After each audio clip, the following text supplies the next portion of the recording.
darles las gracias a ustedes como equipo por organizar esta tremenda actividad y sobre todo también darles las gracias por la temática que organizaron y dar un bloque completo a estudiar a las mujeres. Es cierto que estamos en la cuarta ola del feminismo, por lo tanto, hablar de mujer y cómo se ha ido instalando en distintas áreas temáticas de la sociedad es parte de la realidad actual. Y me alegra mucho que también nos lo estemos preguntando desde el punto de vista científico y académico. Voy a hacer un inicio, mi presentación, algunas cosas que tienen que ver más bien con la sociología aplicada al ejercicio físico. Voy a contarles un poquito sobre fundamentos importantes de por qué o cuál de todas estas épocas del el ciclo vital es una de las más importantes para mantenerse activo o activa, bueno, en este caso específicamente para las mujeres activas a lo largo de la vida. Y vamos a ver algunas cositas que tienen que ver específicamente con diferencias fisiológicas cuando nos comparan con el género masculino.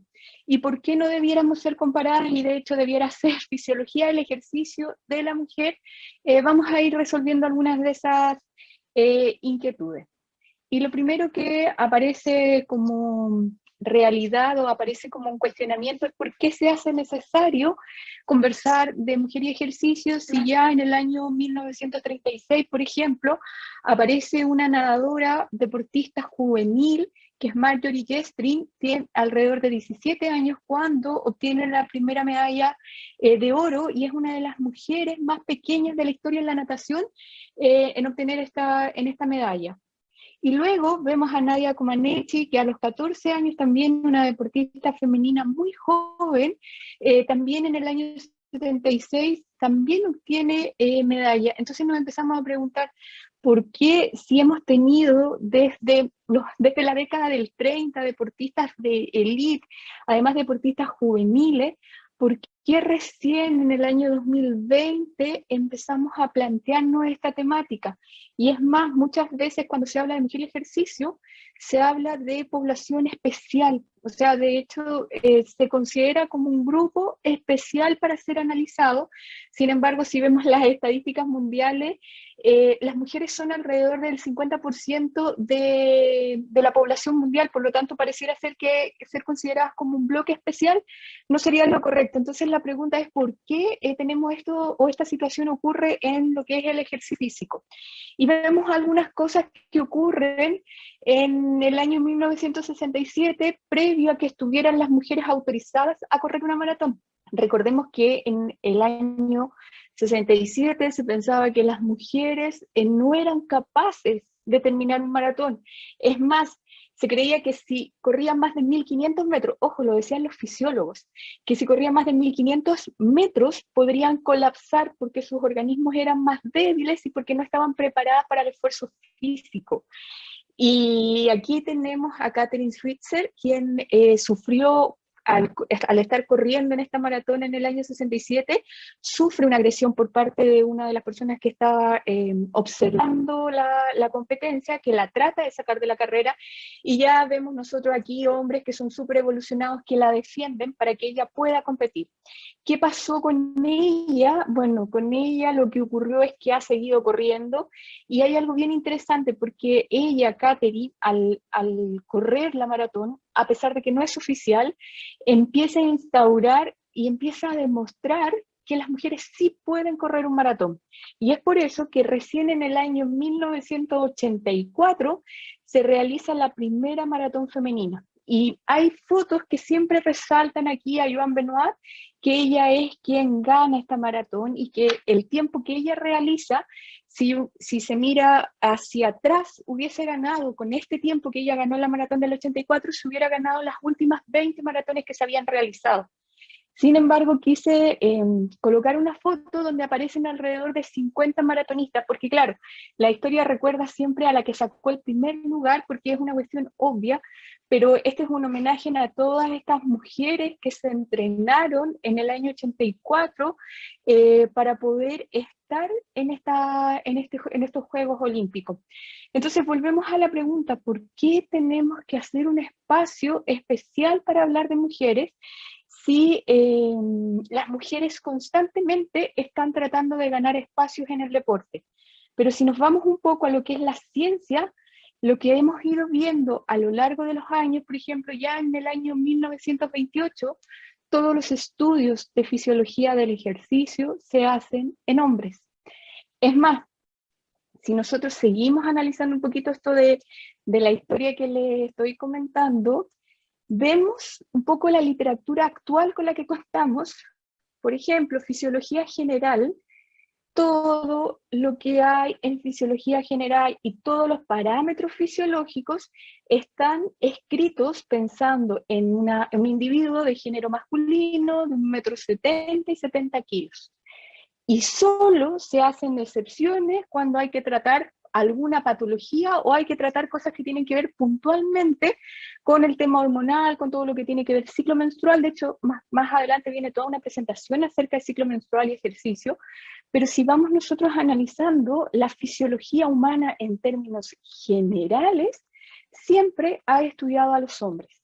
Y luego la fisiología del ejercicio, y ahí yo coloqué distintos libros que de una u otra forma todos los que se han formado en esta área han tenido que revisarlo. También todos los parámetros y todos los estándares que ellos contrastan, siempre aparece el género masculino.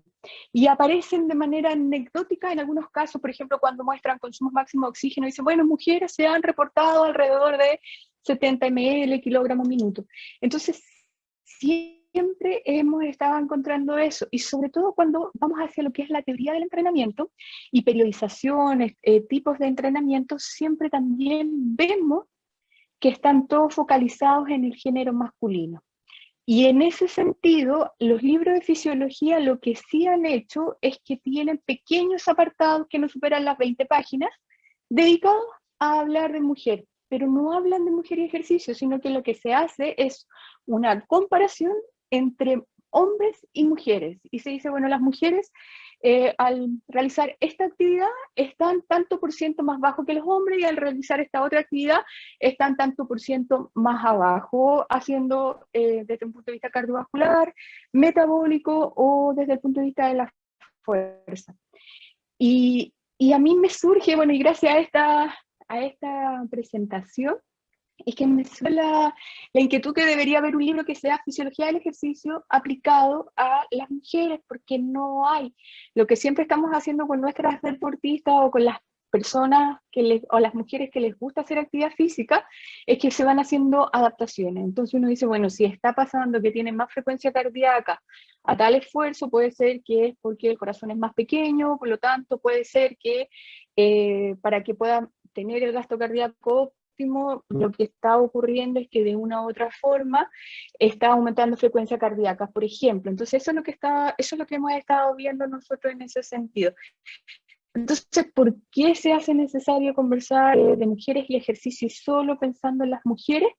Porque hay una necesidad y porque hay un área que no está cubierta por la fisiología en general o por la teoría del entrenamiento. Lo que sí hay algunos muy buenos artículos científicos que han ido haciendo estos estudios. Hay unos trabajos preciosos que muestran qué pasa con el entrenamiento deportivo y de las mujeres y de acuerdo a los días de los ciclos menstruales, porque sí hay una respuesta lógica al hecho que la fisiología humana prefiriera en sus inicios estudiar a los hombres, y está principalmente relacionada porque los hombres tienden a ser estables sus parámetros fisiológicos en el tiempo, salvo en momentos puntuales como es el paso de la niñez a la adolescencia, que está todo el proceso puberal, o cuando están pasando a convertirse en adulto mayor, o cuando se convierten en adultos. O sea, son muy marcados las fases de ellos, a diferencia de las mujeres, que uno se puede encontrar perfectamente con una mujer o con un organismo respondiendo diferente 28 veces o durante un mes, que corresponde al ciclo menstrual. Entonces, la explicación es bien lógica, porque es mucho más fácil estudiar un hombre porque no tengo que hacerle un seguimiento, no tengo que estar revisando que me calce las hormonas, que todo sea igual entre un día que evalúo y el otro. En cambio, si quisiera hacer estos estudios que son más invasivo, normalmente sale mucho más fácil hacerlo con un organismo que se mantiene estable. Entonces, esa es una de las explicaciones que podrían estar relacionadas de por qué no hemos tardado tanto también en estudiar a las mujeres, pero sí también siempre hay un aspecto social atrás de esta situación. Y cuando nosotros pensamos en el ciclo vital, nos empieza a pasar que tenemos fases y que se pueden dividir y que yo he hecho una pequeña división porque es como vamos a ir conversando sobre la temática que les quiero presentar.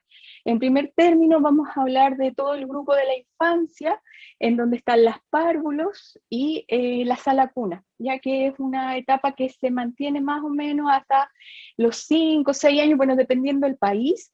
Y en Chile propiamente tal es hasta kinder. Cuando pasan a primero básico nosotros ya estamos hablando de niños y el concepto de niños se extiende hasta que iniciamos las etapas prepuberales y puberales.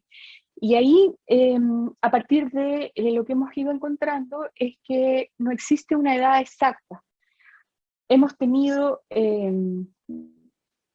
menarquias y hemos también tenido inicios de la pubertad a menor edad y que está relacionado al parecer con el tejido adiposo, pero lo vamos a ir conversando. Y la actividad física y el realizar ejercicio físico además puede ser un factor que permita o que logre que las niñas eh, retrasen el inicio puberal, porque eso también ayuda positivamente a alcanzar una talla más alta y por lo tanto un factor protector para obesidad. También nos vamos a encontrar con las adolescentes que están en toda esta fase de menarquia, inicio de la menstruación y el paso de adolescente a lo que se conoce técnicamente como mujer en edad fértil, que es una etapa de la vida que va desde los 19, 18 años hasta que se inicia todo el proceso que tiene que ver con la pre y la posmenopausia y que depende mucho de cada mujer. En promedio se estima que son alrededor de los 50 años que inicia este proceso, pero sabemos también que son bastante diferentes los procesos que dependen de las reservas ováricas y que también ahí tiene que ver una cuestión genética, que tiene que ver también con alimentación, entre otras cosas.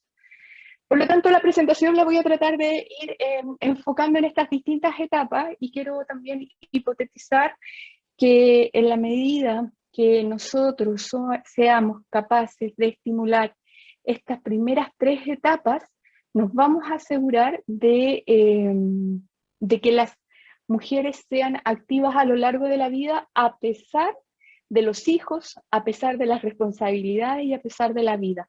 Porque nada más que en esta pandemia ha quedado claro las demandas que tienen mujeres, no solamente como madres, que tienen también como trabajadoras, sino que también como eslabones de la familia. Entonces, tenemos ahí una cuestión que es bien interesante y que aquellas mujeres que se mantienen activas en esta etapa, que es una de las más difíciles, es porque tienen una adherencia y que se enamoraron del moverse en la primera infancia, en la adolescencia.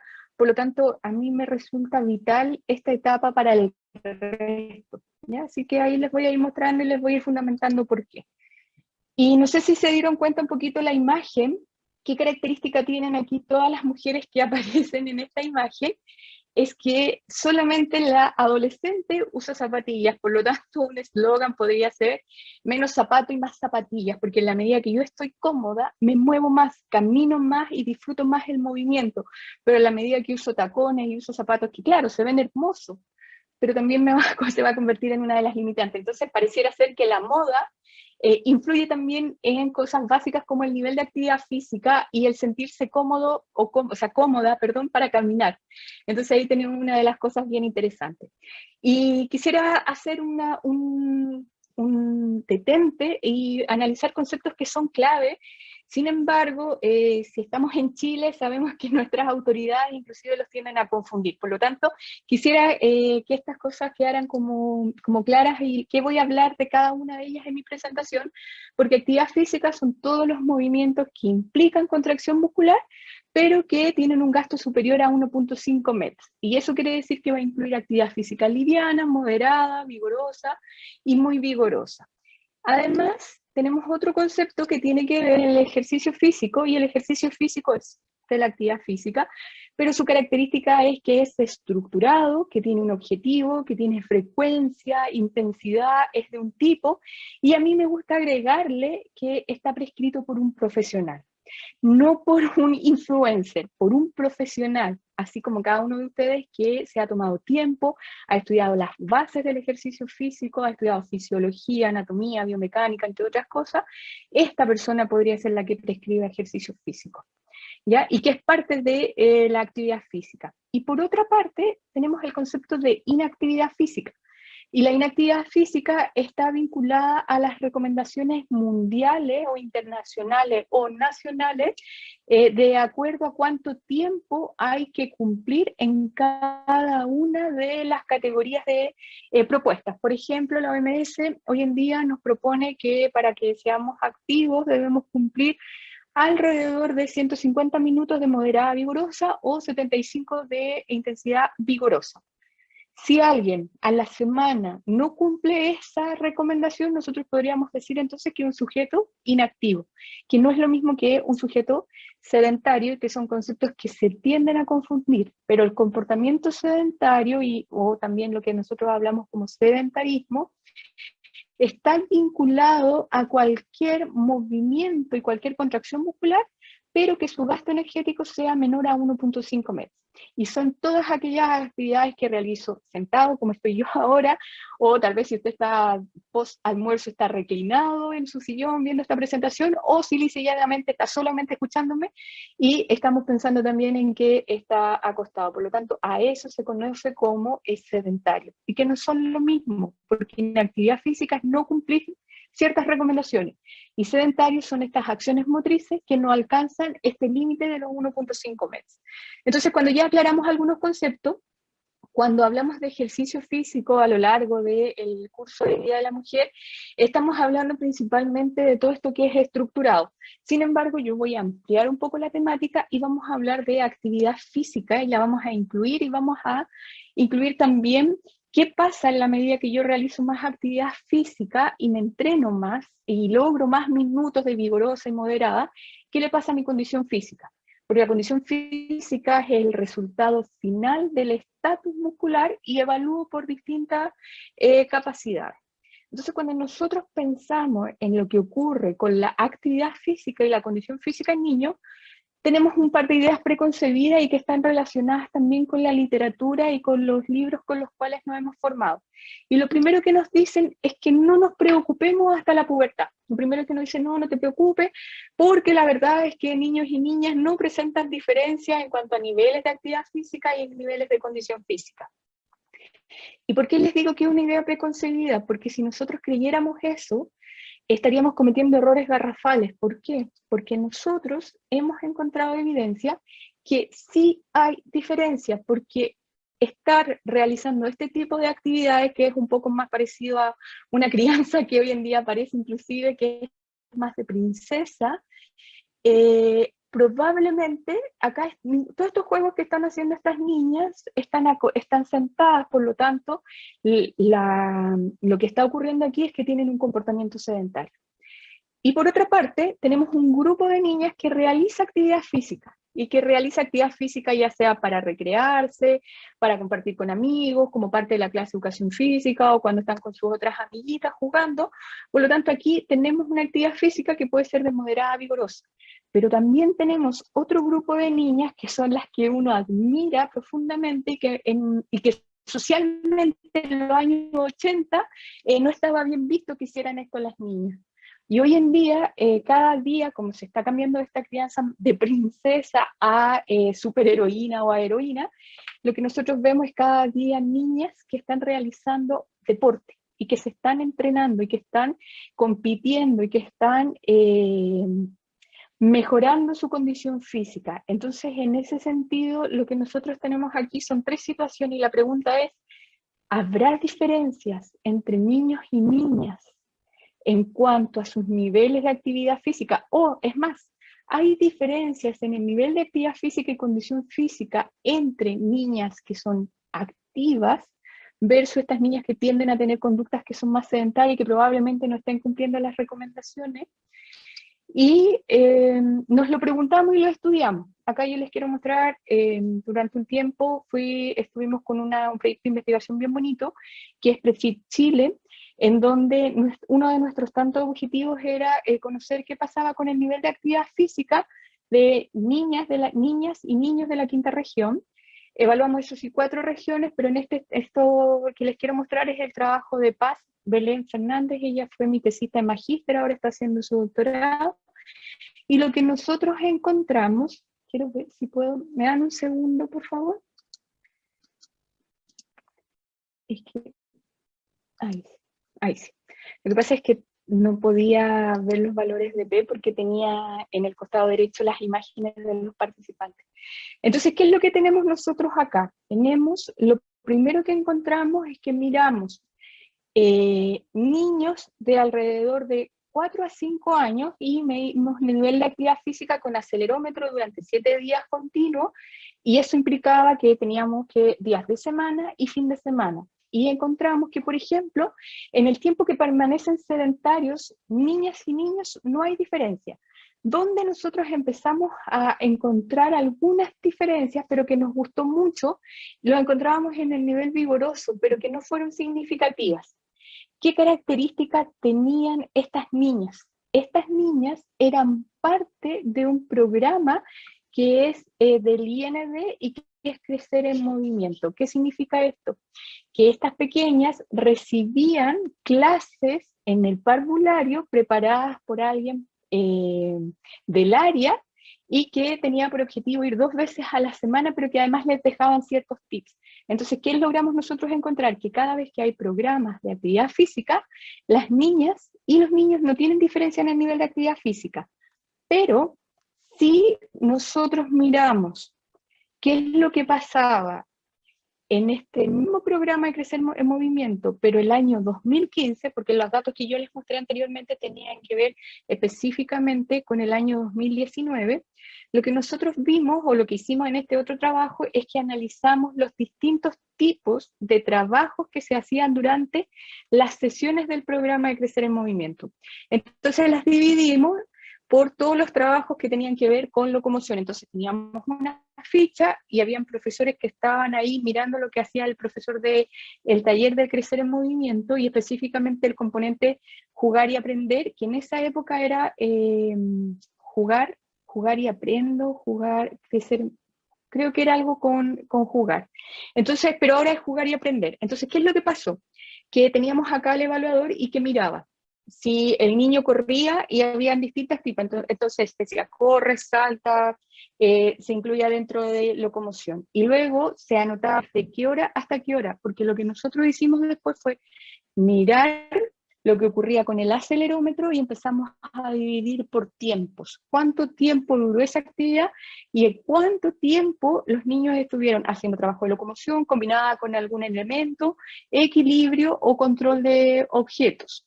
O si la actividad que hizo el profesor o la profesora en ese momento no sabíamos dónde clasificarla, la dejamos acá entonces sin una clasificación. ¿Y qué es lo que hicimos por otra parte? Miramos a los niños y miramos a las niñas. ¿Y qué comparamos? Hicimos 2 grandes grupos. Mostramos a aquellos que de base son menos activos versus aquellos activos. Entonces, en primer lugar, hicimos comparaciones entre niños menos activos y los niños más activos, y en el caso de las mujeres lo que hicimos fue niñas menos activas versus aquellas que son más activas. Y luego comparamos hombres y mujeres en las distintas categorías. ¿Y qué fue lo primero que nosotros encontramos en esto como resultado? Lo primero que encontramos como resultado es que hay diferencias.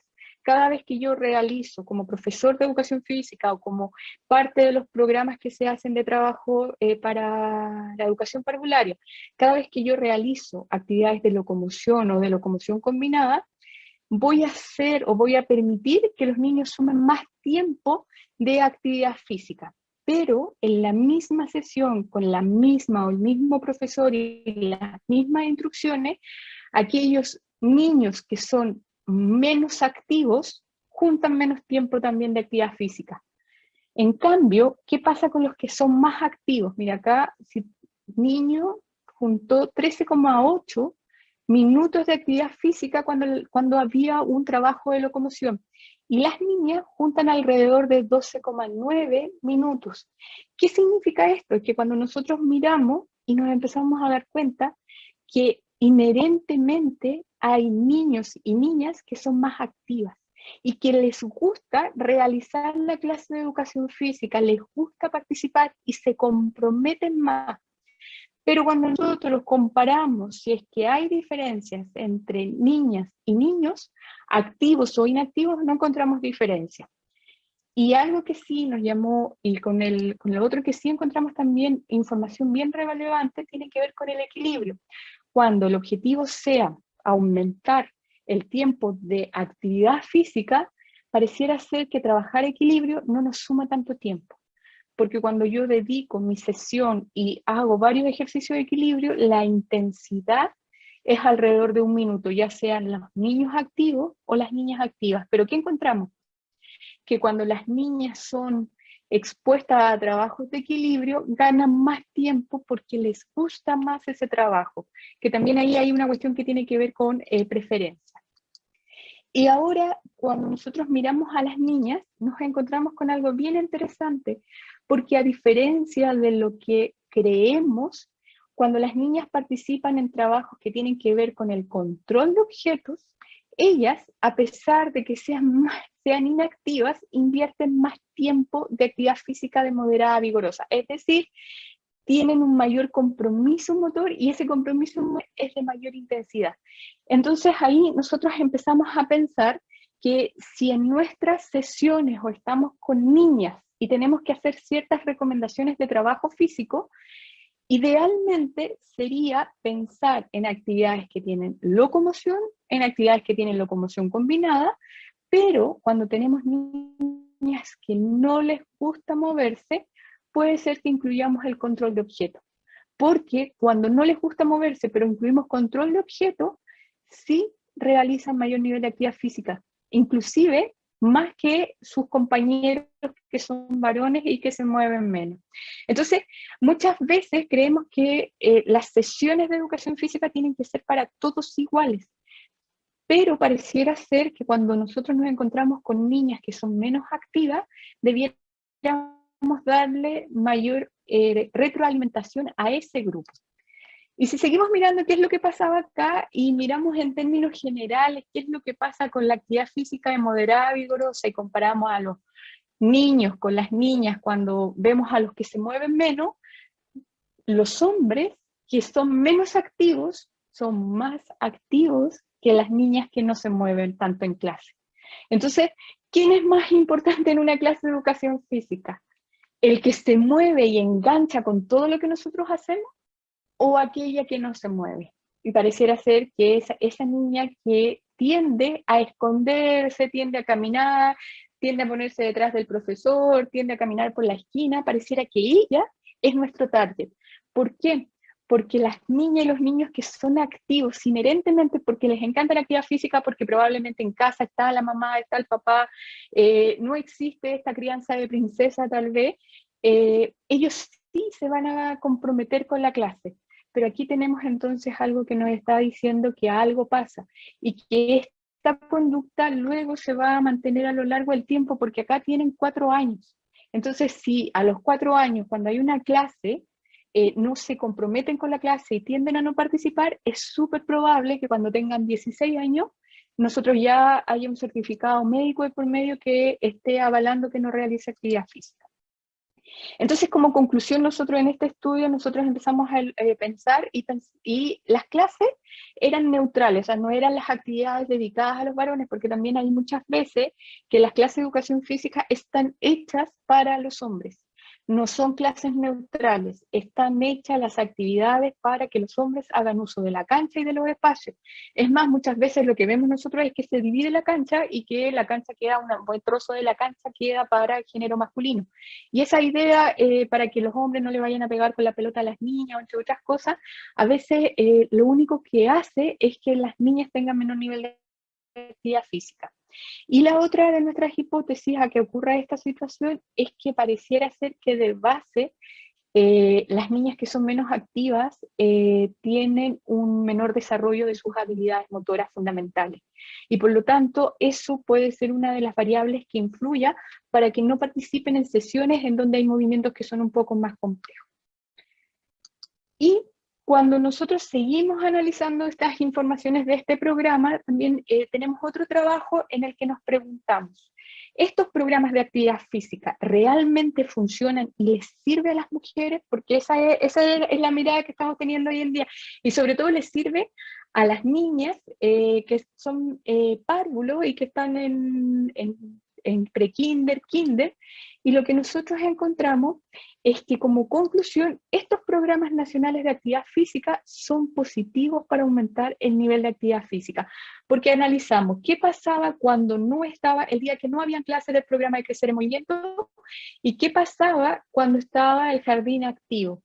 Y nos dimos cuenta que el tiempo de sedentario disminuía. Nos dimos cuenta que el tiempo de actividad física moderada aumentaba, que el tiempo de actividad física vigorosa también aumentaba y la sumatoria de moderada a vigorosa también se incrementaba. Entonces, solo con que estuviera el jardín activo hacía que niños y niñas fueran más activos, pero específicamente cuando mirábamos a las niñas nos quedábamos súper contentos porque sabíamos que este tipo de programas hacen que las niñas participen más y que logren cumplir sus recomendaciones. Recuerden que para los mayores de 5 años, la OMS recomienda 60 minutos de actividad física de moderada a vigorosa y para los menores recomienda 180 minutos de cualquier tipo de actividad física, pero idealmente que sean 60 minutos de moderada a vigorosa. Entonces, cuando estaba el jardín activo, solo por estar el jardín activo, los chiquititos ya hacían, las chiquititas ya hacían alrededor de 36,2 minutos.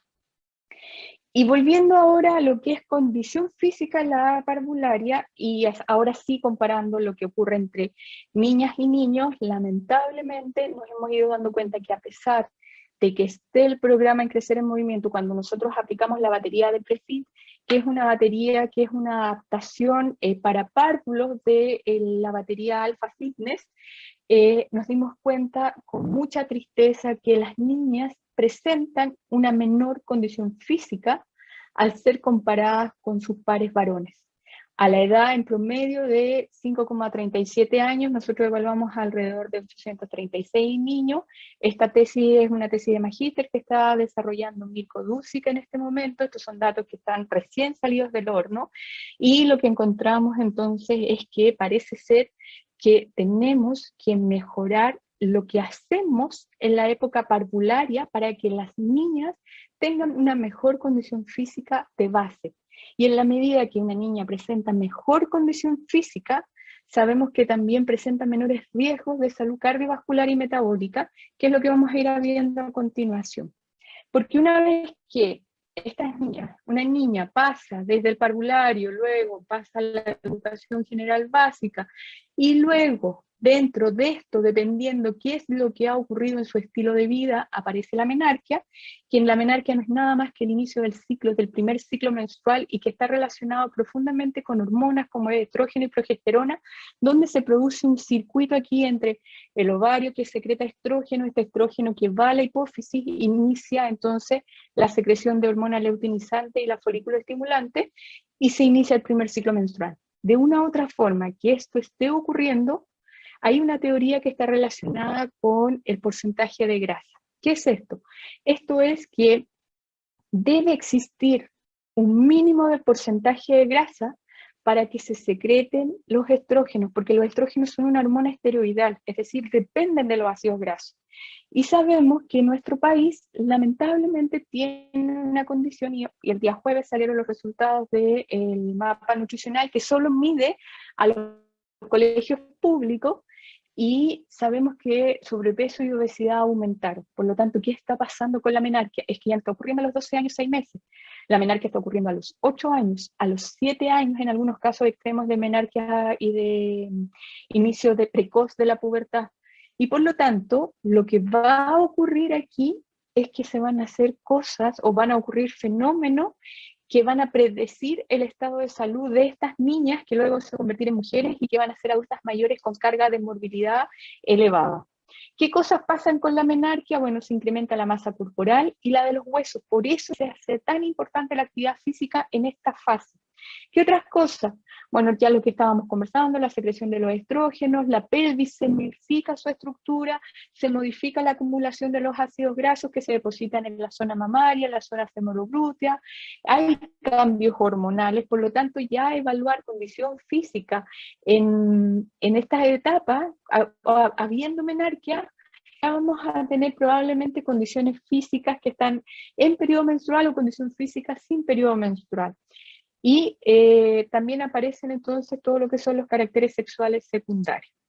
Y aquí hay un par de trabajos que son súper interesantes y que han ido mostrando cómo la obesidad está haciendo estragos.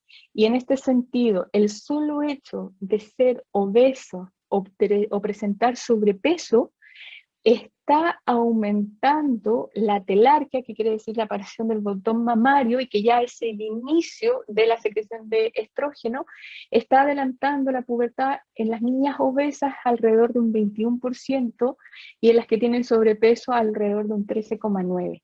¿Qué significa esto? Es que las niñas obesas en promedio, bueno, aquí tenemos un box plot, por lo tanto tenemos niñas que están alrededor de los 9 años hasta más o menos los 12 años, 6 meses, que ya iniciaron pubertad. Y en cambio, sabemos que las recomendaciones, y sobre todo lo que es evaluación del estado nutricional, esto debiera iniciar recién a los 12 años, 6 meses. Por eso es que cuando también trabajamos con niñas y niños en etapas pre y puberales, tenemos que evaluar edad cronológica versus edad biológica. Es una de las premisas que tenemos que desarrollar para no cometer errores, porque muchas veces el carnet dice que tiene 6 años, pero nosotros biológicamente vemos que estamos con un niño, una niña tal vez de 13 años, y por eso es que también mucha gente del deporte de competencia a veces ha hipotetizado que las pruebas deberían ser por edad biológica y no por edad cronológica las categorías, y que tiene bastante sentido, pero es difícil la medición. De hecho, quienes pueden medir esto son pediatras. Nosotros, los que trabajamos en esta área, podemos evaluar a través de autorreportes, de encuestas, pero no podemos medir a las niñas y a los niños. ¿Y qué otras cosas hemos visto también? Hemos visto que el nivel socioeconómico también es una variable que influye, pero también sabemos que el sobrepeso y la obesidad se da también en población socioeconómicamente desfavorecida. Y por lo tanto, no nos parece raro encontrar estos primeros resultados de que tienen bastante años estos trabajos científicos, donde aquellas niñas que asisten a escuelas públicas inician mucho antes la menarquia en comparación con aquellas niñas que van a escuelas privadas, y que tiene que ver un poco también con la acumulación del tejido adiposo. Y si miramos nosotros lo que pasa con actividad física, la verdad es que es bien dramático, porque las niñas, en cuanto a lo que es no cumplir las recomendaciones, desde el año 2001 hasta el año 2016, lo que han ido mostrando es que más del 80% de ellas no cumple alrededor de 60 minutos diarios de actividad física moderada a vigorosa. Y eso, cuando nosotros miramos a Chile, quedamos en que nuestro grupo etario es alrededor del 90% de las niñas. Y este trabajo es bastante interesante. Todo lo que publica Lancet es gratuito, por lo tanto ustedes si quieren le sacan una foto al artículo y lo van a poder descargar gratis. Y en el material suplementario van a poder ver a Chile, a los niños y a las niñas. Bueno, yo acá solo puse niñas porque es la temática de hoy. Y cuando nos preguntamos qué pasa con condición física, este trabajo que está dirigido por el doctor Felipe Lovelo, que él es del Centro de Control de Enfermedades de Estados Unidos, de Atlanta específicamente, ellos hicieron, su grupo de trabajo hizo un análisis al CINSE de Educación Física. Y lo que hicieron fue medir a través de la prueba de 20 metros ida y vuelta, lograron estimar a cuántos ml kilogramo minuto corresponde. ¿Y qué encontraron? Encontraron que las mujeres de estado básico que rindieron esta prueba y que fueron alrededor de 9.595, en promedio consumen alrededor de 39,2 ml de oxígeno por cada kilogramo por cada minuto. ¿Qué significa esto? Este valor es considerado un valor de riesgo para salud cardiovascular y metabólica. Es decir, hemos ido viendo que desde el párvulo las niñas tienden a moverse menos que su contraparte, que son los hombres. Y luego dentro del mismo grupo de niñas tenemos un grupito que no se mueve y que tiende a ser más lento, y probablemente hemos hipotetizado que esté relacionado con la adquisición de las habilidades motrices, con el desarrollo óptimo de ellas. Y ahora, cuando esperamos que pase el tiempo y vemos qué está ocurriendo con su condición física, también empezamos a analizar que esa conducta a lo largo de la infancia está ya siendo un factor de riesgo para desarrollar enfermedades como diabetes, como presión arterial elevada, insulinoresistencia o menarquia precoz. Entonces, cuando nosotros vemos y analizamos las distintas variables que se hicieron en este estudio, lo que podemos ver es que siempre que se comparan hombres versus mujeres, en nuestro país las mujeres presentan una menor condición física. Y no estamos pensando en una medalla, solo pensando en lo que ocurre a nivel escolar. Porque cuando nosotros pensamos en deporte, alrededor del mundo hay 35 millones de niños, niñas y adolescentes que son deportistas y que practican deporte de manera seria, deporte de élite, que compiten y que se entrenan a diario para las pruebas. ¿Y qué es lo que hemos encontrado ahí? Es que si miramos el estudio anterior, menos del 47% de las niñas presentan una condición física que es saludable. ¿Qué significa esto?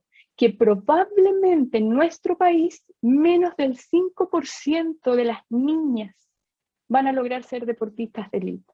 O más que de élite, perdón, deportistas. Y ahí, una vez que son deportistas y se empiezan a entrenar, vamos a obtener a la élite y a quienes nos van a poder representar. Y por eso es que en la medida que nosotros no fortalezcamos la educación física y el trabajo de condición física, es muy poco probable que podamos tener una Sandra Lettner, una Laia Powell, que son estas promesas juveniles que clasificaron a los Juegos Olímpicos. Es muy poco probable que tengamos esa situación en nuestro país en la medida que nosotros no nos lo tomemos como una política pública. Y por eso es que uno de los programas que a mí me gusta mucho es el Crecer en Movimiento, porque cada vez que está, hace un efecto positivo en la condición física. Y ahora ya vamos pasando, ya pasamos de la infancia, pasamos desde lo que son el séptimo, octavo, ya logramos pasar, y nos vamos a encontrar con la mujer, y ya propiamente tal, con esta mujer que se entrena y que tiene tal vez el objetivo de ganar una medalla y por lo tanto se hace deportista, o esta otra mujer que se entrena para mantener un estilo de vida saludable, o esta otra mujer que solo hace actividad física por el placer de moverse porque se quedó ese remanente del colegio. Y tenemos una situación bien particular con esta época de la vida, sobre todo con lo que es la edad fértil, porque muchas veces las decisiones que se toman, las mujeres eligen tener hijos e hijas, y hay otras mujeres que deciden no tener hijos e hijas, y hay otras mujeres que deciden seguir trabajando, tener hijos, y aquí empezamos matemáticamente a tener un montón de posibilidades como familias y vidas es posible encontrar. Entonces, cuando nosotros vemos estos contextos, nos empezamos a preguntar qué hace que mujeres logren mantenerse activas a lo largo de la vida. Y lo primero que vamos a ver es qué le pasa en términos generales a la población, que vamos a preguntarnos si las mujeres realizan de verdad ejercicio o actividad física, que sería lo más adecuado para esta diapositiva, y nos damos cuenta que menos del 10% en nuestro país, según la encuesta nacional de salud, logra realizar actividad física. Y esta imagen, yo creo que todas las mujeres que están acá y que les ha tocado trabajar, ser profesoras, normalmente acá hay estas profesoras que les ha tocado estar entre Zoom con sus clases, con su hijo, con las ollas, la verdad es que casi se llega a explicar por qué.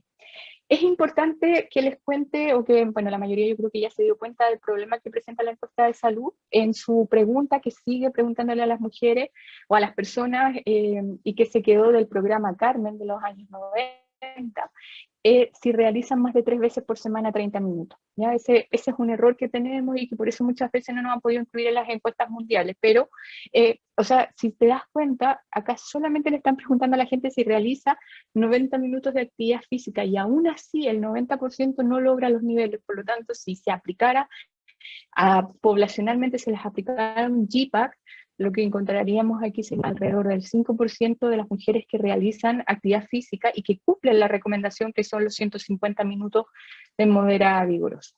Pero por otra parte, tenemos a todo un grupo de mujeres que a pesar de la circunstancia, a pesar de la adversidad y a pesar de todo, se entrenan y tienen súper buena condición física y están preocupadas de su trabajo físico, de sus cargas, de su alimentación. Y cuando nosotros miramos en ese sentido, lo primero que nos preguntamos es qué pasa con la fuerza muscular. Y con respecto a la fuerza muscular, distintos estudios han logrado demostrar que las diferencias que se encuentran al compararnos con los hombres está principalmente relacionada con los estrógenos y la testosterona. ¿Por qué? Porque los estrógenos tienden a ayudarnos a guardar más grasa. Y cada vez que nosotros comparamos fuerza absoluta entre hombres y mujeres, lo que va a pasar es que probablemente vamos a generar menos fuerza. Pero si esto es analizado con respecto a relativo a la masa muscular, desaparecen las diferencias. Por lo tanto, cuando nosotros comparamos la fuerza entre hombres y mujeres, deberíamos ajustar por porcentaje de grasa. Y ahí solamente comparar por masa magra cuántos kilos son capaces de dar, cuántas repeticiones son capaces de hacer, entre otras. Por lo tanto, las diferencias que se observan están vinculadas principalmente a un aspecto que es hormonal. ¿Qué pasa con todo este otro grupo de mujeres que realizan pruebas que están principalmente vinculadas con la función cardiovascular, con la función respiratoria, con el consumo de oxígeno? Y la verdad es que la gran diferencia es su tamaño corporal. ¿Por qué? Porque cuando se compara qué pasa, por ejemplo, con la potencia, cuando colocamos una potencia absoluta sin preocuparnos cuánta masa muscular, cuánta masa grasa hay, lo que nosotros vamos a observar es que las mujeres tienden a presentar levemente menos gasto cardíaco, pero presentan mayor frecuencia cardíaca y tienen menor volumen sistólico en comparación con los hombres. Y si hacemos este análisis relativo al porcentaje al VO2 max, estas diferencias aún así se mantienen. ¿Qué significa? Es que las mujeres presentan menos gasto cardíaco porque tienen menor volumen sanguíneo, porque el corazón es más pequeño y por lo tanto, ¿cómo compensan todo lo que está pasando? Es con un aumento de la frecuencia cardíaca. Y por eso aquí es bien interesante que algunas mujeres reportan que hacer ejercicio de alta intensidad les hace doler la cabeza, porque la frecuencia cardíaca es mayor, y sobre todo mujeres que tienen alguna alteración en los periodos menstruales. Y cuando ya pasamos un poco y empezamos a mirar qué es lo que pasa con el ejercicio en las etapas de la mujer que está en la fase premenopáusica, posmenopáusica o que son mayores, lo que nosotros podemos es volver al inicio de mi presentación, porque ¿qué es lo que hace luego la diferencia? Es haber ganado un pic de masa ósea. Y ese pic de masa ósea se junta en precisamente la infancia y la adolescencia. Ahí es donde yo logro almacenar. Ese es el momento en el cual voy a ganar mayor densidad mineral ósea. Y luego lo que va a ocurrir es que en la medida que yo pierda estos estrógenos que se forman con este sistema que conversábamos que aparecía en la menarquia, voy a estar con una limitante que es el perder masa ósea, el perder masa muscular, la dinapenia. Pero la verdad es que la evidencia nos ha mostrado que eso ocurre, pero que todo depende del nivel de actividad física, el nivel de entrenamiento que se mantenga en este caso. Y es así que yo quiero hacer solamente mostrarles que a veces somos nosotras las que nos ponemos nuestros propios límites, y quiero hacerle aquí un honor a todas estas mujeres que les voy a mostrar. Ella es una de las patinadoras olímpicas, que es Nancy Cox, con 67 años, Yanai Rice, que tiene 71 años y rompió el récord de los 21 kilómetros. Tenemos acá a Betty, que ella es una trapecista que tiene más de 80 años. Tenemos aquí a Joana Cabas, que todos yo creo que la conocen. ¿Quién no ha visto uno de sus videos que en un principio creíamos que era falso?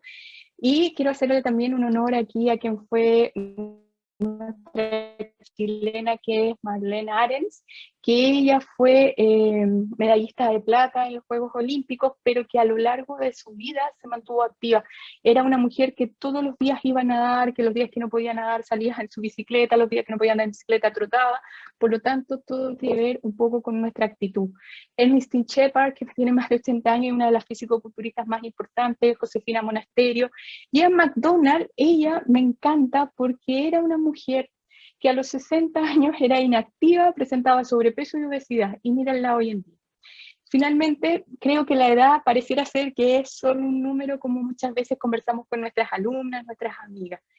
Y para finalizar, solo quiero hacer una reflexión de Megan Rapinoe, que tiene mucho asidero a lo que yo les comentaba al principio, que la verdad es que no conocemos el potencial real de las mujeres en el deporte, porque lo único que sí sabemos es el éxito que han tenido en el deporte femenino frente a la discriminación, frente a la falta de inversión en todos los niveles en comparación con los hombres.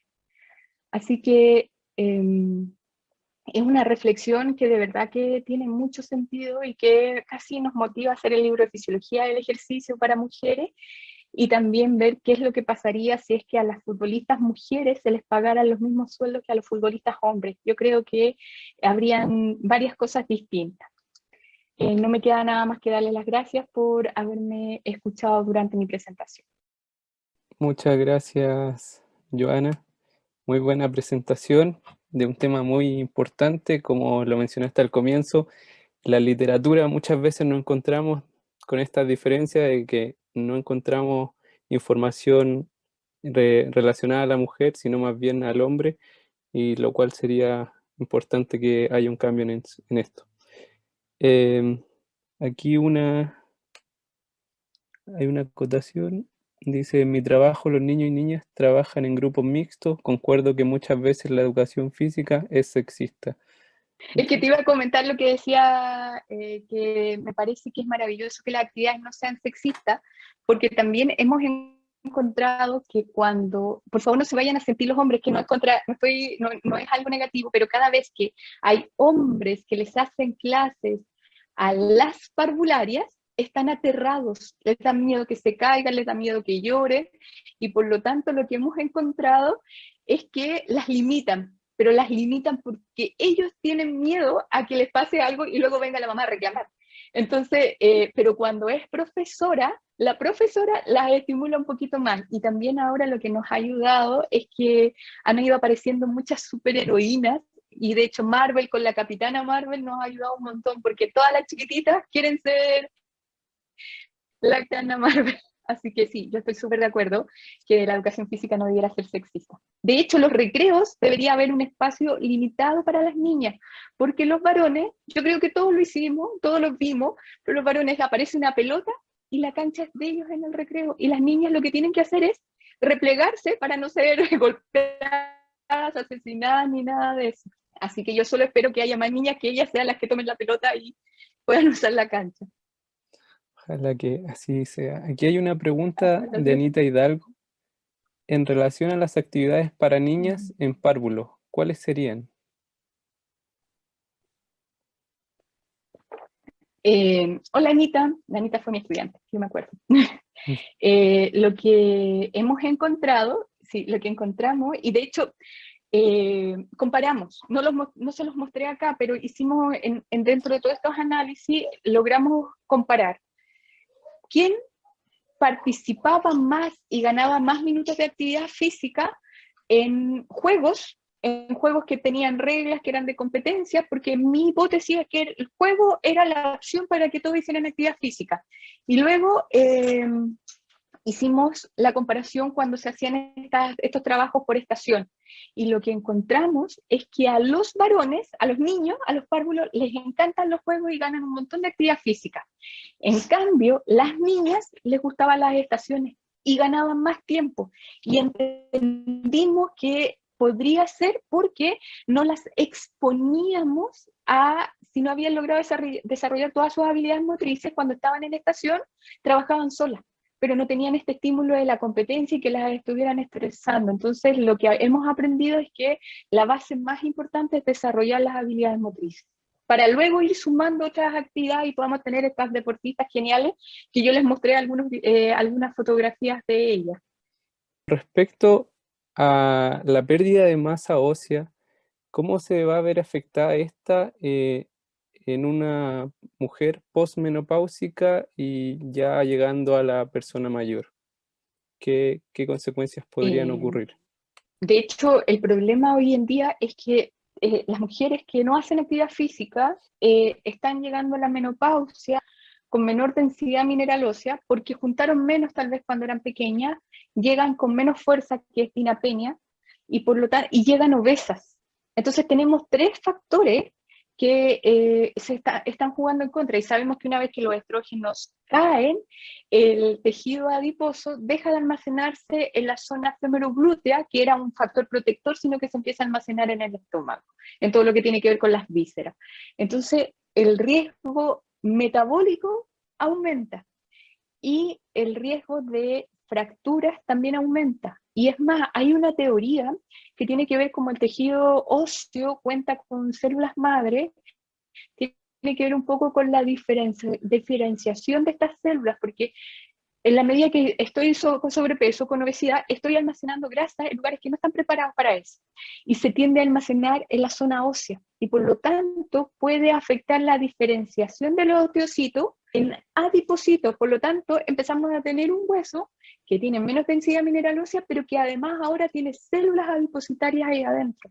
Entonces, una de las hipótesis es que las personas no es que se caigan y se fracturen las abuelitas, sino que el hueso se quebró, se fracturó y por eso se cayó. Porque como perdió la densidad mineral ósea, pero normalmente creíamos que lo que pasaba era que se cayó y por eso se fractura, pero parece ser que es al revés.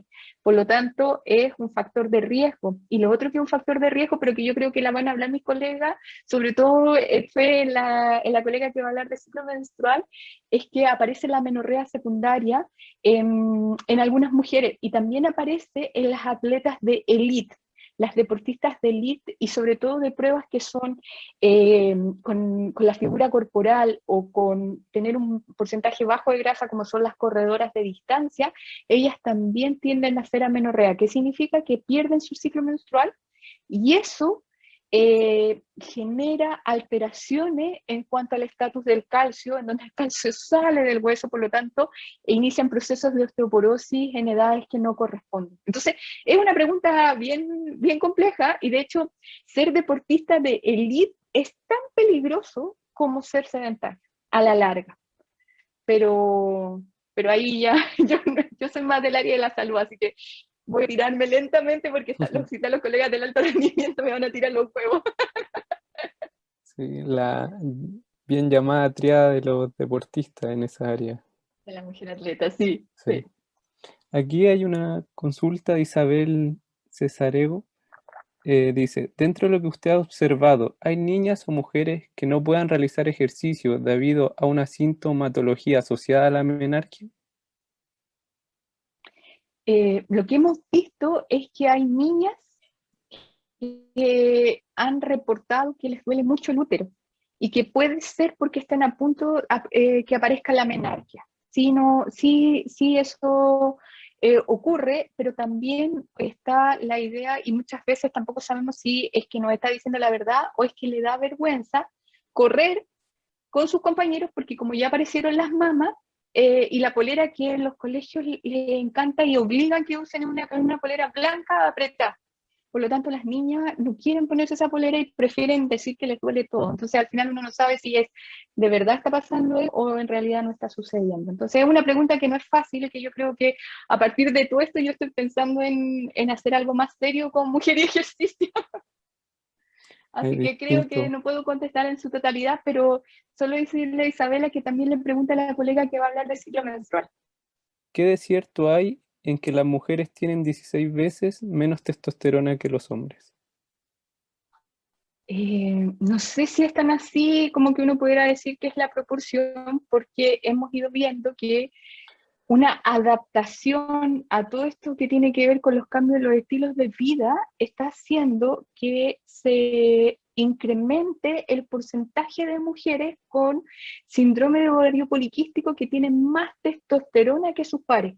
Y de hecho, la evidencia está mostrando que cada día las mujeres están presentando más testosterona, así que no sabría decirte si es una proporción de 16 veces menos, porque ahí volvemos al tema que estudiar a las mujeres no es tan fácil como decir, esto, hombres que tienen esta característica les pasa esto, porque las mujeres son mundos.